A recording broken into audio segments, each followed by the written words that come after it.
Hey, good morning again. And today, yet again, it's a nasty chapter. It's called Chapter 38, a nasty triangle. And, this kind of brings to bear how much America is to blame, and even Massachusetts is to blame for a lot of the slave trade. So, most of the slave trading and problems were down south. However, the North always tries to find itself, oh, it wasn't us, Well, they made a lot of money off it, and specifically through the triangle of trade. What that means is the boats kind of did it almost like a square, really,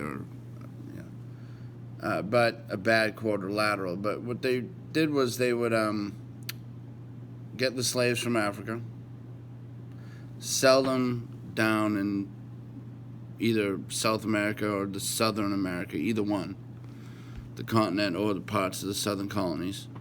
And then they'd go up to Massachusetts, and maybe after they dropped the slaves, they would bring sugar to Massachusetts to blend with the wheat, barley, and so they could start making or rum or different things and collect things from there, and then go to England and get guns and chains and things like that, and then go back to Africa and trade those things for slaves, go back, sell those slaves, go back up to New England, go back to England. So it became a moving around, and they made money at each stop, and that's how it was allowed to keep going.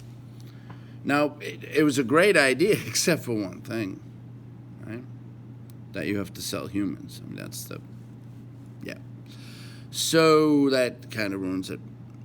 So the New England area wasn't guiltless in this, and the northern colonies. They all made a lot of money on it, and that's a problem. And we're going to learn about that dark history of our colonies in America and how this started. And as usually when you get something dark, it's about money, right? It's all about making money. All right, so let's read Chapter 38, A Nasty Triangle.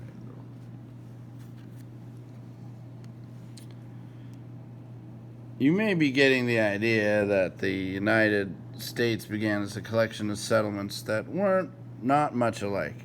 And you were right. South Carolina wasn't like Pennsylvania, and Maryland wasn't like Connecticut.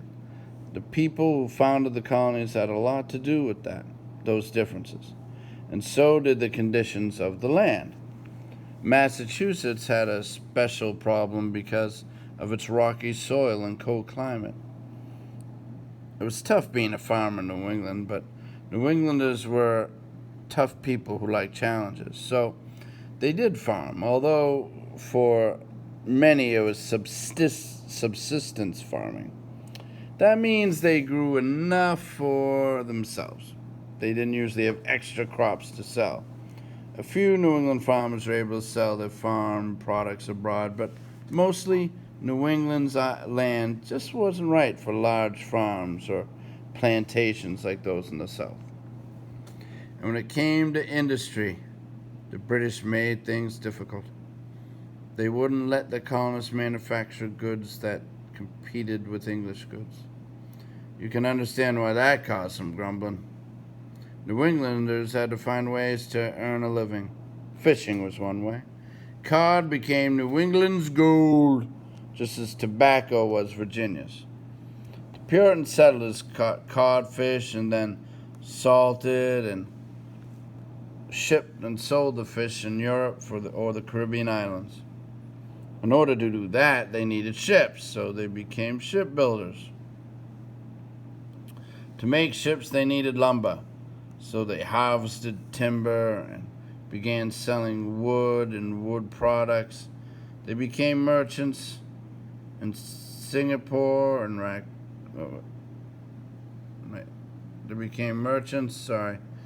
carrying goods around the world.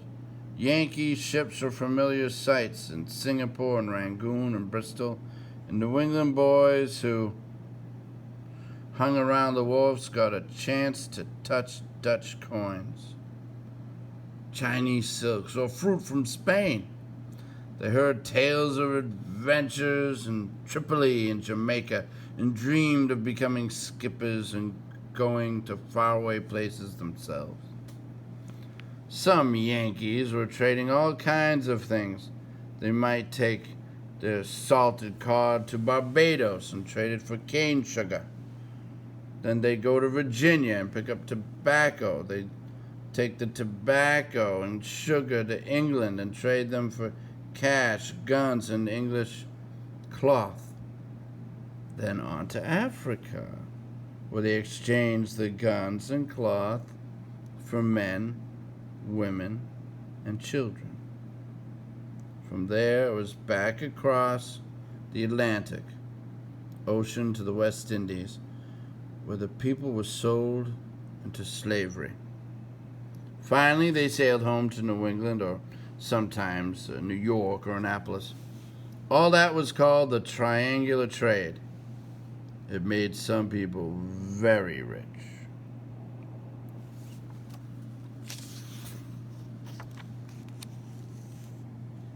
Picture a triangle, a long one. Do you have 3 points in your mind? Now stretch the triangle across the Atlantic Ocean. Put 1 point on the New England coast, and another in Africa, and the third in South Carolina. Are you sure you have that clearly in your mind? Now imagine a boat sailing along the triangle from New England to Africa to South Carolina and back to New England. So you can see in a map here. It goes here, up and back to Europe, back down. Okay. And here you see a famous diagram of a slave ship where they packed these humans.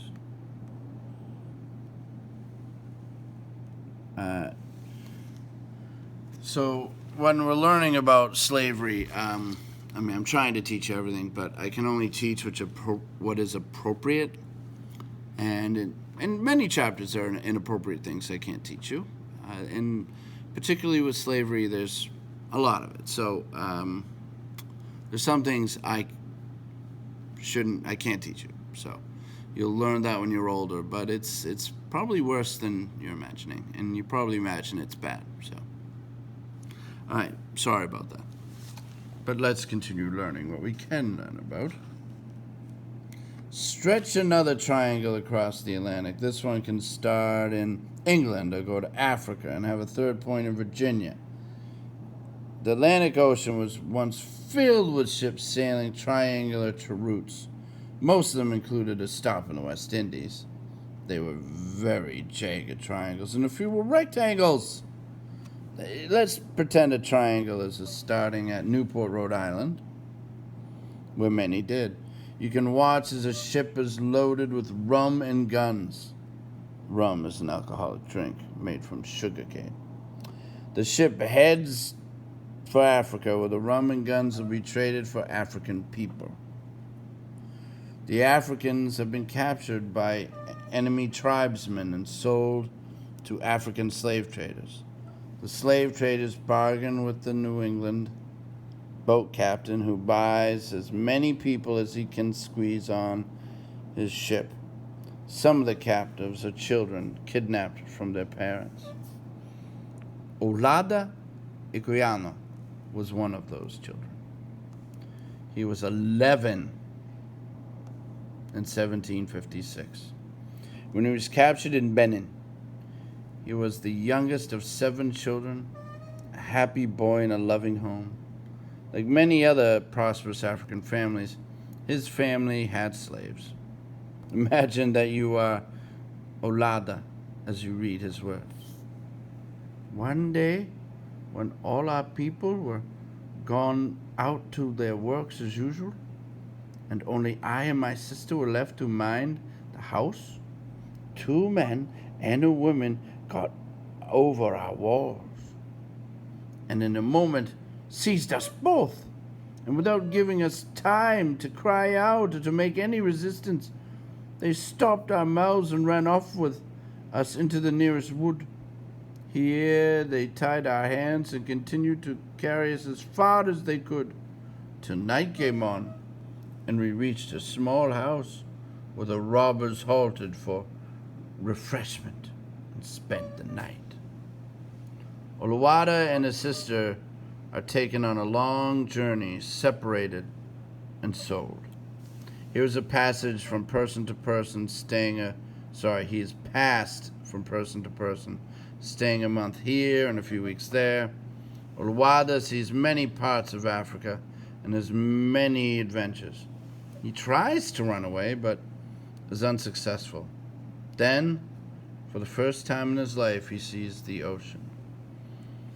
The first object which saluted my eyes when I arrived on the coast was the sea, and a slave ship which was then riding at anchor and waiting for its cargo. These filled me with astonishment, which was soon converted into terror. When I was carried on board, I was immediately handled and tossed up to see if I was sound by some of the crew, and I was now persuaded that I had gone into a world of bad spirits and that they were going to kill me. Oluwada is tossed below deck. Well, the smell is so bad he becomes sick and cannot eat. When he refuses food, he is tied down and beaten. Frightened, he is at first unable to talk to anyone because the other Africans do not speak his language. Finally, he meets some men who speak the language of Benin. I asked them if these people had no country but lived in this hollow place, the sheep. They told me they did not, but came from a distant one. I then asked where were their women. Had they any like themselves? I was told they had. And why, said I, do we not see them? They answered because they were left behind. I asked how the vessel could go. They told me they could not tell, but that there was cloth put upon the mast by the help of ropes. I saw, and then the vessel went on, and the white men had some spell or magic they put in the water when they liked, in order to stop the vessel. I was exceedingly amazed at this account and really thought they were spirits. Oluwada learns that he is being taken to the white men's country to work. I was then a little revived, and thought if it were no worse than working, my situation was not so desperate, but still I had feared I should be put to death. The white people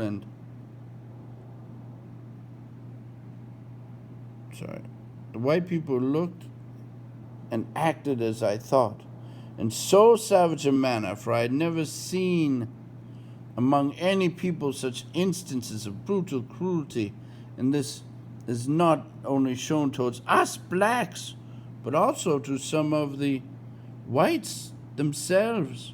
One white man in particular I saw, when we were permitted to be on deck, flogged so unmercifully with a large rope near the foremast that he died in consequence of it. And they tossed him over the side as they would have done a brute. This made me fear these people the more, and I expected nothing less than to be treated in the same manner. Oluwada describes the scene below decks, where people are packed so closely they can hardly turn over. The smells, he says, are loathsome. Women shriek, the dying groan. All is a scene of horror. One day, when we had a smooth sea and moderate wind, two of my weary countrymen who were chained together, I was near them at the time, preferring death to such a life of misery, somehow made it through the nettings and jumped into the sea. Olwada is taken to Barbados in the West Indies, where he is sold. His story is different from most. He would go to sea as a slave and have many adventures, learn to read, and write his autobiography.